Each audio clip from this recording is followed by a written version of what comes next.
सोलापूर जिल्ह्याचे जलवरदायिनी असलेले उजनी धरण हे सातत्यानं आणि झपाट्यानं त्यामध्ये वाढ होत असल्याचे चित्र एकंदरीत दिसत आहे। आज दिनांक 8 जुलै रोजी सायंकाळी 9 वाजताची आपण उजनी अपडेट पाहिली तर दौंडचा जो काही विसर्ग आहे, जो विसर्ग सायंकाळी 4 वाजता हा 92,892 क्युसेक इतका होता। त्यामध्ये वाढ होऊन तो विसर्ग आता 1,21,664 क्युसेक झाला, म्हणजे जवळपास 1.25 लाखाच्या आसपास हा दौंडचा जो विसर्ग आहे, दौंडचा विसर्ग हा ठिकाणी वाढलेला दिसून येतोय। त्यामुळे उजनी धरणाची काय टक्केवारी आहे ती टक्केवारी या ठिकाणी वाढलेले चित्र दिसतंय।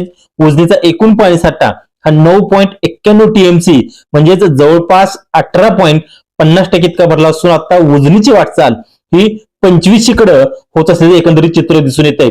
दर्शको, उजनीच्या पाणलोट क्षेत्रामध्ये तसेच घाटमाथ्यावरती पडत असलेल्या पावसाचा परिणाम म्हणून उजनीत आवक हे सातत्यानं वाढत असलेली दिसून येते।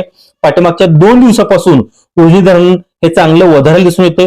जे उजनी धरण वजा 27 ते 28% इतकं होतं ते धरण आता 18.50% इतकं भरून उजनी धरणाची 25 कडे वाटचाल या ठिकाणी सुरू झाली आहे।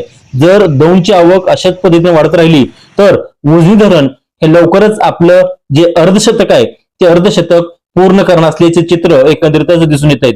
उजनीच्या ज्या काही अपडेट आहेत त्या अपडेट आम्ही तुम्हाला आमच्या या चॅनलच्या माध्यमातून तुमच्यापर्यंत पोहोचवत आहोतच।